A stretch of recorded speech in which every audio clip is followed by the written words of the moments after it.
Pour l'heure, nous avons le plaisir de retrouver comme tous les vendredis sur Europe 1 votre signature Catherine Ney. Bonjour Catherine. Bonjour Dimitri, bonjour à tous. Alors la fumée blanche est-elle en vue Catherine? Nous devrions avoir le gouvernement Barnier avant dimanche. Déjà des noms circulent, on a hâte d'avoir votre regard sur la situation politique Catherine Ney. C'est déjà une première victoire d'avoir cette équipe pour le Premier ministre. Oui, parce que mercredi, figurez-vous que le Premier ministre a menacé de claquer la porte, de démissionner. Il est allé voir le président qui lui avait vendu une liberté totale pour composer son équipe et qui finalement mettait des fatwas partout. Il lui a dit, écoute, tu m'avais promis vraiment que tu me laisserais libre, c'est pas vrai, tu n'arrêtes pas de me harceler et en plus tu trouves que ça va pas assez vite et c'est vrai que pour un adepte de la procrastination, c'était quand même bizarre de demander à son Premier ministre d'aller vite et puis surtout tu m'avais promis le soutien de ta famille politique et c'est de là que partent toutes les peaux de banane. Alors il lui a dit, écoute, moi j'étais pas demandeur, si j'ai pas la liberté d'agir, je m'en vais. Bon, alors là, à bon entendeur, salut. Mais c'est vrai qu'à la manœuvre, pour essayer de lui tordre le cou, il y a d'abord eu le camp macroniste avec Gérald Darmanin, un homme qui est dépité. Vous savez, le Premier ministre l'avait reçu pour le remercier de son travail. La sécurité durant les JO, c'est pas rien, c'est une belle médaille. Mais il lui a fait savoir qu'il ne le prendrait pas dans son équipe alors que lui visait le Quai d'Orsay. Et pourquoi ? Eh bien, question de confiance. C'est vrai, le Premier ministre n'a pas confiance en Darmanin, qui n'a jamais été sur sa shortlist. D'abord parce qu'il avait quitté les LR et pour rejoindre le président et n'a pas toujours été bon camarade avec ses anciens amis. Puis il sait qu'il a joué un rôle non négligeable dans la dissolution qui a engendré le chaos dont on n'est pas sorti. Bon, c'est peut-être même lui qui a inoculé ce virus dans la tête du président. Furieux, Gérald Darmanin a mis le feu aux médias dès le lendemain en déclarant sur les ondes qui s'opposeraient aux hausses d'impôts, gros sujet de crispation alors que rien n'est décidé. En clair, il a voulu piéger le Premier ministre sur un motif noble dont il serait le héros, le défenseur.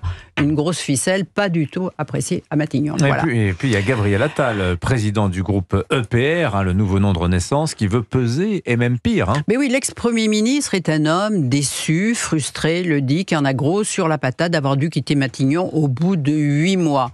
La dissolution couperait, c'est le coït interruptus, quoi. Alors il en veut beaucoup au président et lui fera la guerre. Le Point, d'ailleurs, met sa photo à la une avec ce titre « Succession ». Vous avez tout compris. Et puis Gabriel a aussi moyennement apprécié les pics de son successeur lors de la passation de pouvoir.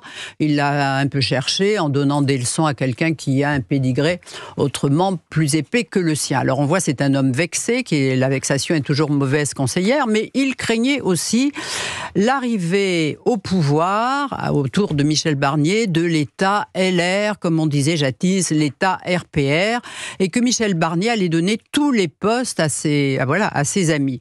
Halte là. Alors ça rappelait curieusement la guerre jadis entre les UDF, c'est-à-dire la planète centriste de la droite, pour qui les RPR et autres gaullistes étaient comme une armée d'occupation qu'ils ne supportaient pas, et on se souvient des piques incessantes, par exemple, de président du Modem qui était toujours très malveillant.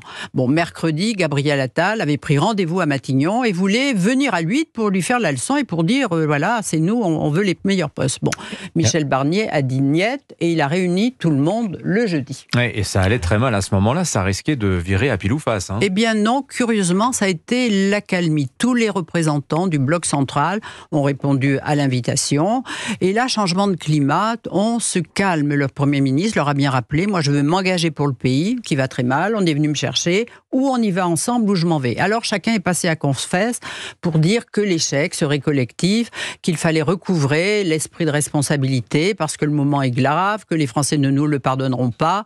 Et l'annonce de la composition du gouvernement, 38 ministres, dont 16 pleins, sur lesquels il y a 3 LR seulement, mais 7 macronistes et un représentant pour chacun des autres, a tout à fait calmé les choses. Le Premier ministre le dit, on ne peut pas faire de miracle quand le pays est aussi endetté. Il va falloir agir ensemble, faire peu, mais bien, pas à pas, comme en montagne. Mais c'est tout de même un scénario très inédit, parce que le Premier ministre avance, je dirais pas en cohabitation, mais avec une sacrée stéréo aux oreilles. D'un côté, l'Élysée, qui va rester l'Élysée, et Gabriel Attal, bien décidé à l'emmerder autant qu'il le pourra. En un mot aussi, Catherine, Laurent Wauquiez, dans cette histoire. Mais Laurent Wauquiez, il voulait l'intérieur. Alors... Eh bien, on savait qu'il ne pourrait pas y avoir et Laurent Wauquiez et Bruno Retailleau. Eh bien, c'est Michel Barnier qui a choisi Bruno Retailleau parce qu'il dit c'est un homme en qui j'ai confiance et il a peut-être un peu moins confiance en Laurent Wauquiez, comme c'est étrange. Signature Europe 1, Catherine Ney. Merci beaucoup, Catherine.